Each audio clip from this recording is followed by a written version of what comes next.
வேதத்தை தொட்டு தொட்டு பார்த்தால் வெறும் காகிதம், படித்தால் வரலாறு, ருசித்தால் நித்தியம், பயன்படுத்தினால் பேராயுதம். அதன்படி நடந்தால் இயேசுவோடு நடக்கலாம்.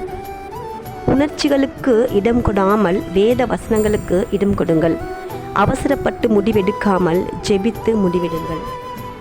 வேதத்தில் உள்ள ஒவ்வொரு வார்த்தைகளையும் சத்திய வார்த்தைகள் என்று விசுவாசித்தால் ஒவ்வொரு வார்த்தைகளுக்கும் உங்களுக்கு ஜீவனை தரும், சுகம் தரும், ஜெயம் தரும், பரலோகவாசியாக்கும். நீங்கள் வேதத்தை நன்றாக படித்து புரிந்து கொள்ளாத வரை சாத்தான் உங்களை கண்டு எவ்வளவு பயப்படுகிறான் என்பது உங்களுக்கே தெரியாது. வேத புத்தகத்தை மூடி வைத்துவிட்டு கர்த்தர் என் ஜெபத்திற்கு பதில் கொடுக்கவில்லை என்று சொல்லாது.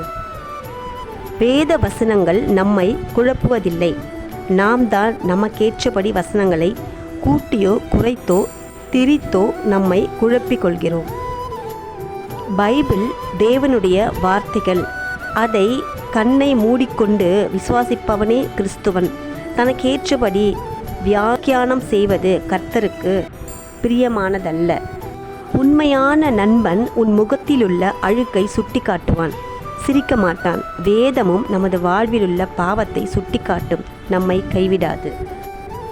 சத்திய வசனங்களை விதையுங்கள், பலனை உடனே எதிர்பார்க்காதீர்கள். விதைப்பது நமது கடமை, முளைக்க செய்வது தேவனாகிய கர்த்தர்.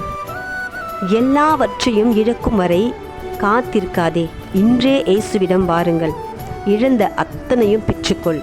ஜெபிக்க ஜெபிக்க ஜெபம் மேலே செல்ல செல்ல தேவ ஆசீர்வாதம் கீழே இறங்கி இறங்கி உன்னிடம் வரும்.